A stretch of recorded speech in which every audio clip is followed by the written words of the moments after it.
Hai, selamat datang di channel Alur Cerita Film Cinemazy Recap. Pada episode kali ini, Mimin akan menceritakan kisah perjalanan umat manusia mencari planet baru yang bisa dihuni karena bumi sudah semakin rusak. Film ini berjudul Alien Covenant. Film ini disutradarai oleh Ridley Scott, dibintangi oleh Michael Fassbender, Catherine Waterston, dan Billy Crudup. Tidak usah panjang lebar lagi, inilah alur cerita film Alien Covenant. Semoga.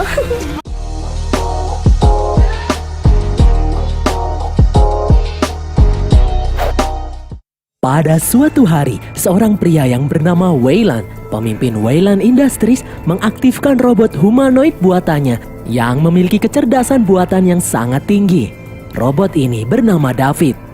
Weyland menciptakan David dengan sangat sempurna. David bisa memiliki intuisi seperti layaknya manusia pada umumnya. David lalu bertanya, jika Weyland yang seorang manusia merupakan penciptanya, lalu siapa yang menciptakan manusia? Weyland sendiri tidak percaya jika manusia adalah evolusi dari hewan. Pasti ada entitas di luar sana yang sengaja menciptakan manusia. Weyland yang penasaran mengajak David bersama-sama untuk bekerja mencari siapa pencipta manusia.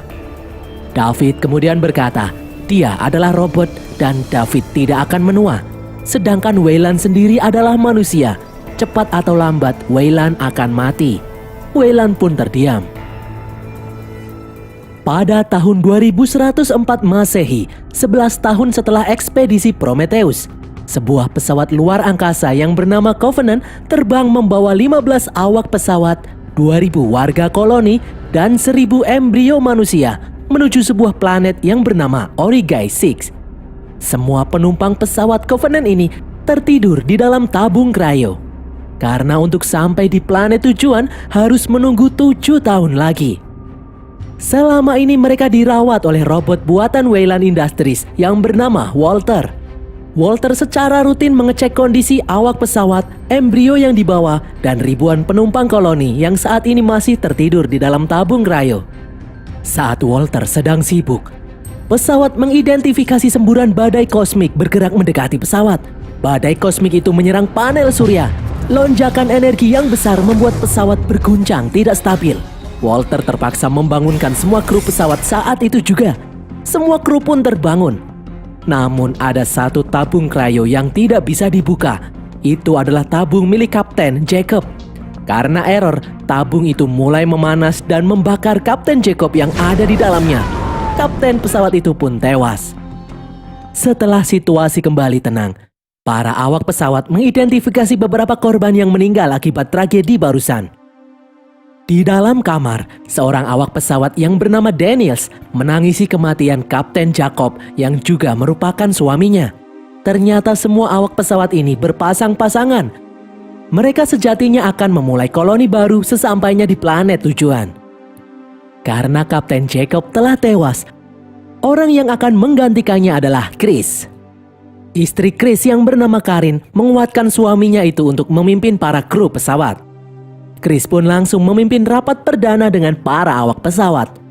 Chris berduka cita atas meninggalnya beberapa orang termasuk kapten pesawat mereka sebelumnya.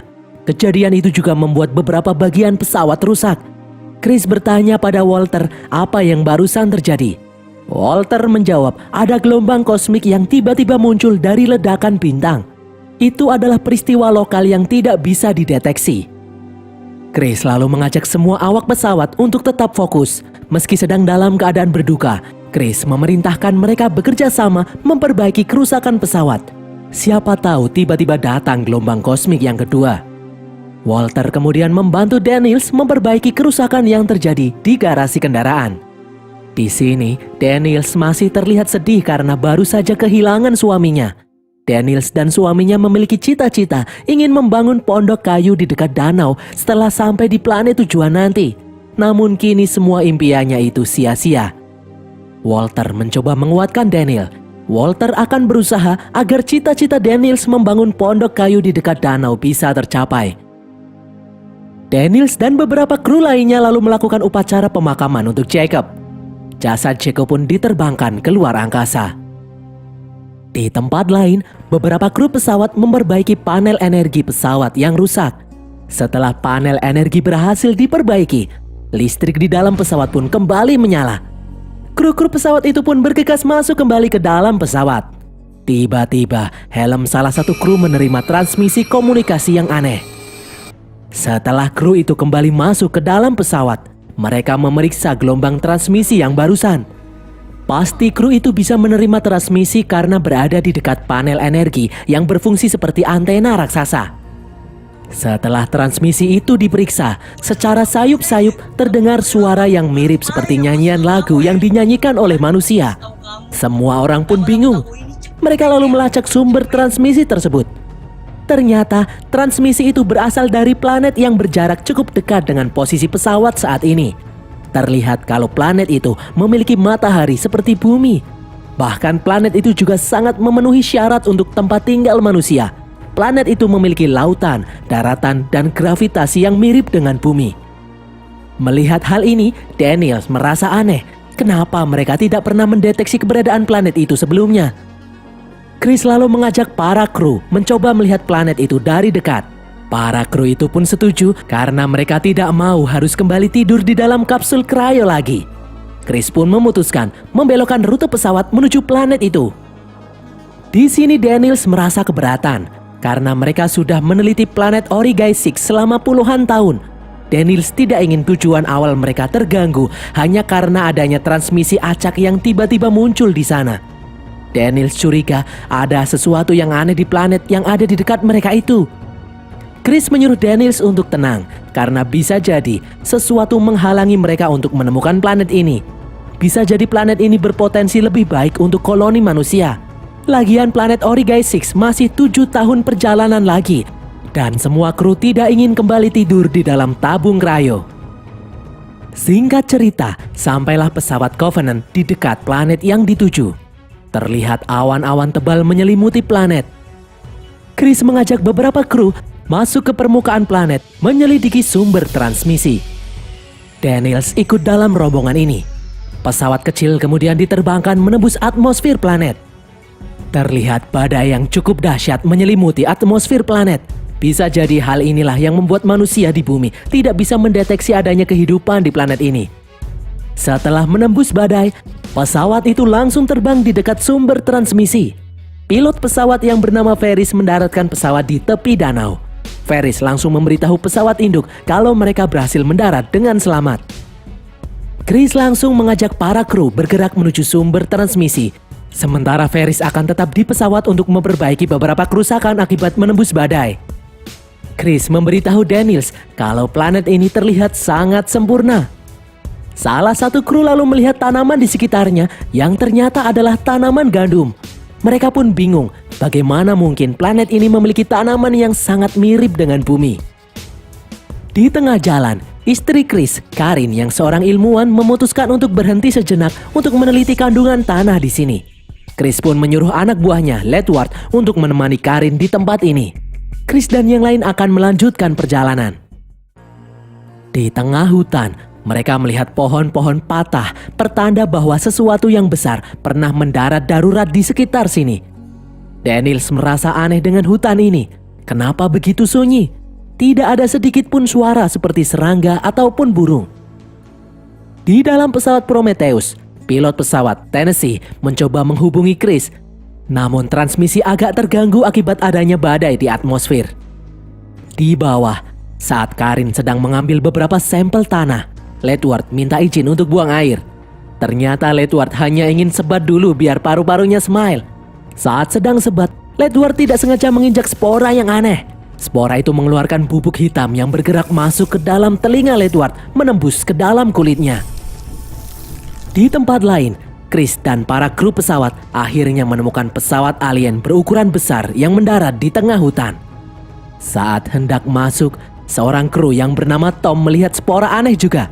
Saat disentuh, spora itu menyemburkan bubuk hitam yang langsung masuk ke dalam hidung Tom. Sementara itu, Ledward tiba-tiba ambruk, tubuhnya berkeringat. Di dalam pesawat alien, Daniels menemukan sesuatu. Itu adalah kalung milik seseorang bernama Ellie. Dia adalah awak pesawat Prometheus yang menghilang 10 tahun lalu. Mereka juga menemukan baju berlogo Wayland Industries dan foto Ellie di sana. Saat sedang meneliti kokpit pesawat, Chris tak sengaja menyentuh sesuatu. Tiba-tiba muncul hologram Ellie yang sedang duduk di salah satu kursi. Rekaman hologram itulah yang dipancarkan keluar angkasa dan ditangkap oleh mereka beberapa saat sebelumnya. Di tempat lain, melihat kondisi Ledward yang memprihatinkan, Karin mengajak Ledward bergegas kembali ke pesawat. Karin lalu menelpon Chris menyuruhnya kembali ke pesawat karena Ledward bertingkah aneh. Chris yang khawatir mengajak yang lain untuk bergegas kembali. Sesampainya di pesawat, Karin langsung memapah Ledward yang sudah tak berdaya menuju ruangan medis. Saat membuka baju Ledward, Ferris melihat darah muncrat dari punggungnya. Ferris yang ketakutan lalu keluar ruangan dan menguncinya. Ferris menelpon Chris untuk segera kembali karena keadaan sangat gawat. Sedangkan Chris sendiri juga membawa Tom yang ternyata juga sakit. Dari dalam pesawat Covenant, Tennessee khawatir melihat Ferris, istrinya, ketakutan. Ferris lalu kembali melihat keadaan Ledward. Tiba-tiba muncul sesuatu dari punggung Ledward. Karin yang ketakutan menyuruh Ferris membukakan pintu, namun Ferris menolak karena sangat berbahaya. Makhluk itu adalah Neomorph yang baru lahir. Neomorph itu langsung menyerang Karin dengan brutal. Di luar, Ferris membuka pintu untuk menembak Neomorph, namun dia terjatuh. Ferris pun kembali kabur. Ferris dikejar oleh Neomorph yang ganas. Ferris menembak ke segala penjuru. Akibatnya tembakan itu mengenai bahan bakar pesawat, membuat pesawat itu meledak, hancur tak bersisa. Chris yang baru sampai pun histeris melihat istrinya tewas di dalam pesawat. Di sana, Tom tiba-tiba bertingkah aneh. Sesuatu keluar dari dalam mulut Tom. Itu juga Neomorph. Semua orang berusaha menembaki Neomorph, namun kesulitan karena bergerak dengan begitu cepat. Neomorph menggigit lengan Walker yang sedang melindungi Daniels. Neomorph itu juga membunuh beberapa kru. Tiba-tiba muncul kilatan cahaya yang sangat terang, membuat Neomorph itu kabur masuk ke dalam hutan. Terlihat sosok manusia berjubah mendekati mereka. Orang itu mengajak semua orang untuk mengikutinya. Mereka pun bergerak mengikuti sosok berjubah itu. Mereka melewati hutan dan perbukitan. Mereka lalu memasuki sebuah gerbang yang sangat besar. Di balik gerbang terlihat pemandangan mengerikan. Terdapat jutaan mayat berbentuk seperti manusia tewas mengenaskan. Sosok berjubah membawa mereka masuk ke dalam sebuah gedung. Sesampainya di dalam gedung, ternyata sosok berjubah itu adalah David, robot ciptaan Wayland Industries yang ikut ekspedisi bersama pesawat Prometheus 10 tahun lalu. David memberitahu kalau 10 tahun lalu pesawat yang dia naiki bersama Ellie membawa puluhan ribu patogen berbahaya mendarat secara darurat di planet ini. Patogen itu tidak sengaja terlepas saat mereka mendarat.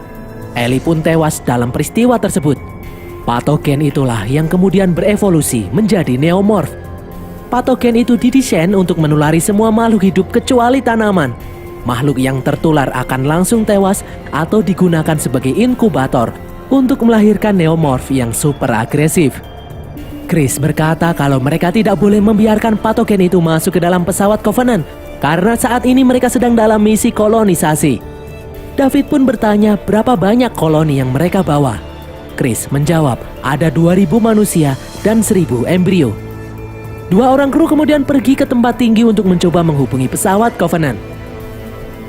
Daniels merasa ada yang aneh dengan David. Walter menyuruh Daniels tenang, biar Walters yang akan menyelidiki David sebagai sesama robot. Di atas gedung, para kru tidak berhasil menghubungi pesawat karena sinyal komunikasi terhalang badai. Di dalam pesawat Covenant, Tennessee yang khawatir mengajak yang lain untuk terbang rendah mendekati planet agar mereka bisa mengirim sinyal komunikasi.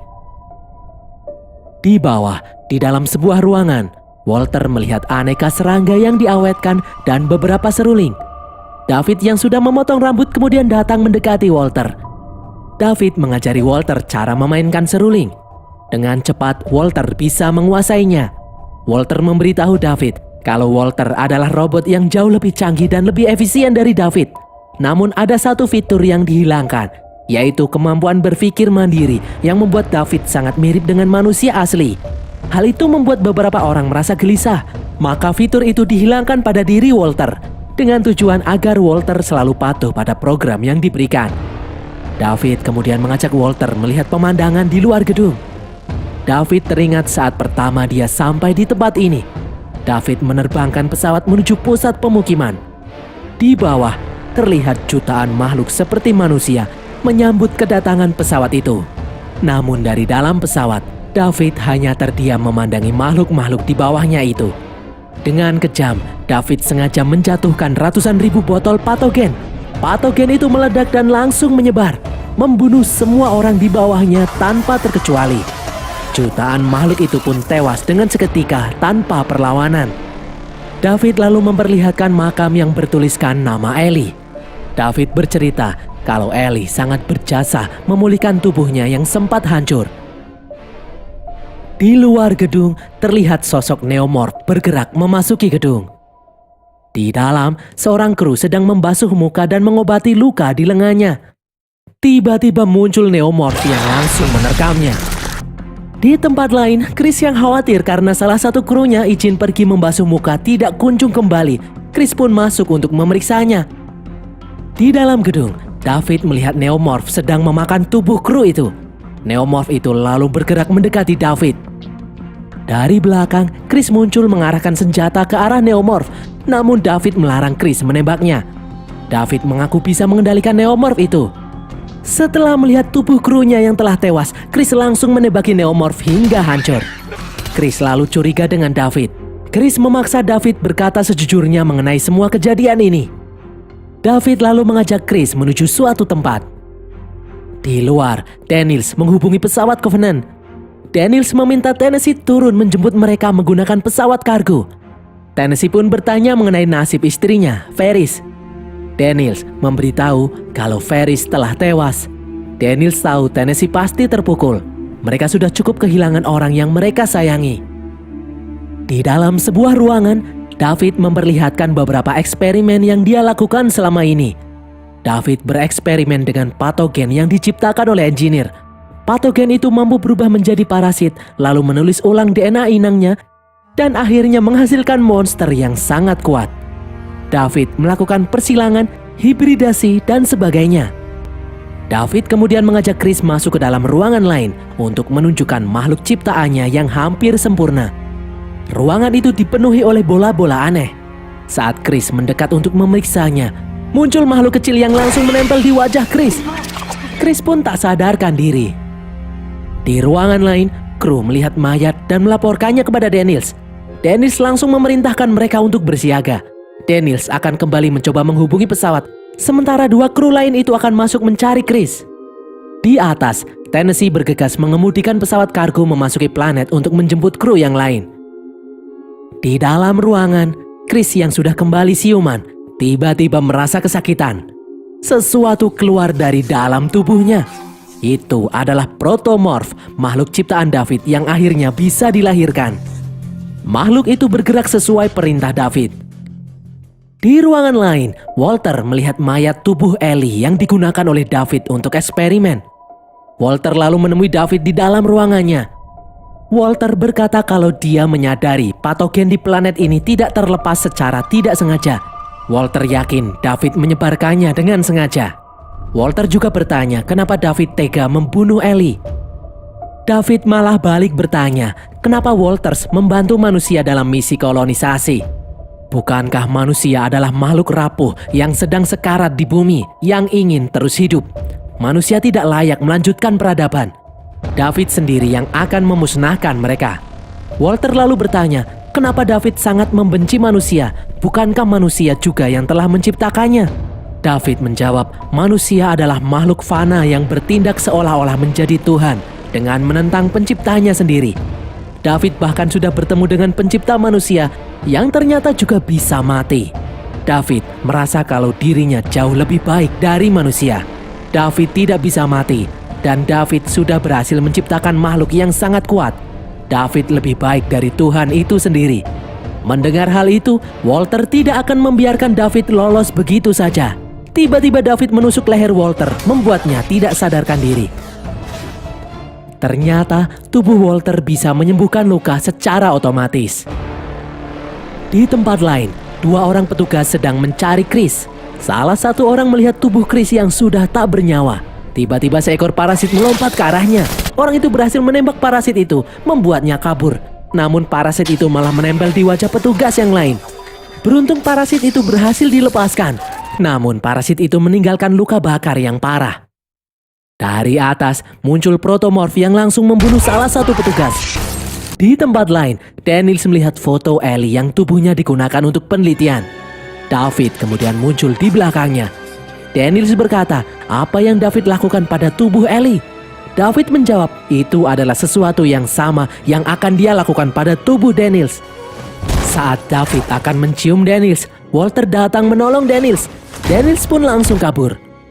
Walter dan David lalu bertarung dengan sengit. Kekuatan keduanya hampir imbang. Walter berhasil membanting tubuh David dan menggeprek wajah David dengan batu. David kemudian meraih pisau yang ada di sampingnya. Di luar, Daniels dan seorang petugas yang terluka pipinya menunggu datangnya pesawat penjemput. Tennessee kemudian akhirnya muncul. Walter berlari menyusul mereka dari belakang. Mereka pun akhirnya berhasil naik ke dalam pesawat. Namun ternyata protomorf juga bergelantungan di bawah pesawat itu.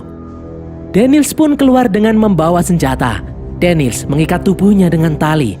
Daniels mencoba menembaki protomorf namun kesulitan. Protomorf itu bergerak naik ke atas pesawat.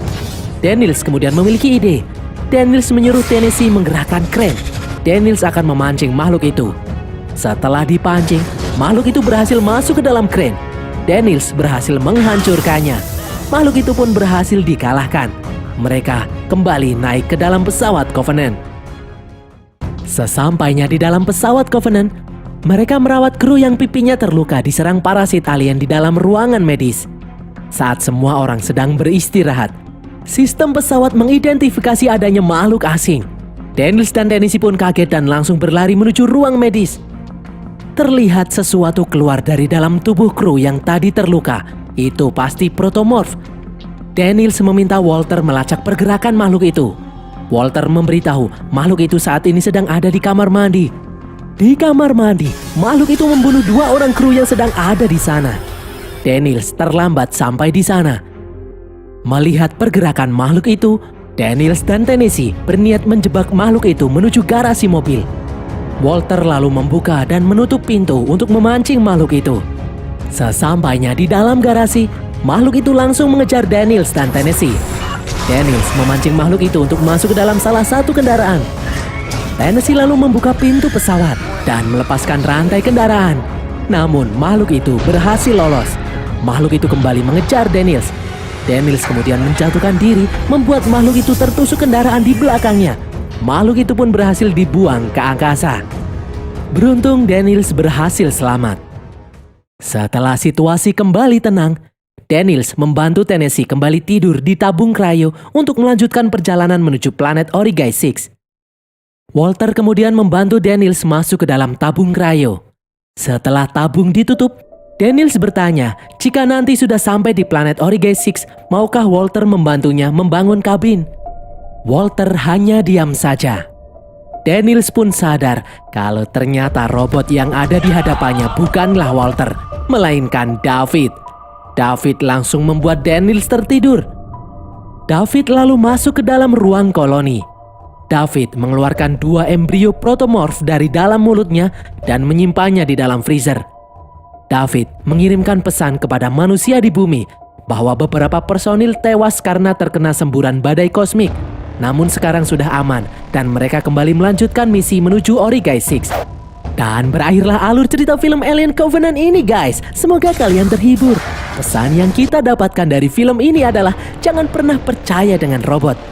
Tulis kritik dan saran kalian di kolom komentar. Jangan lupa follow semua media sosial kami. Dan sampai jumpa di konten kami berikutnya. Bye.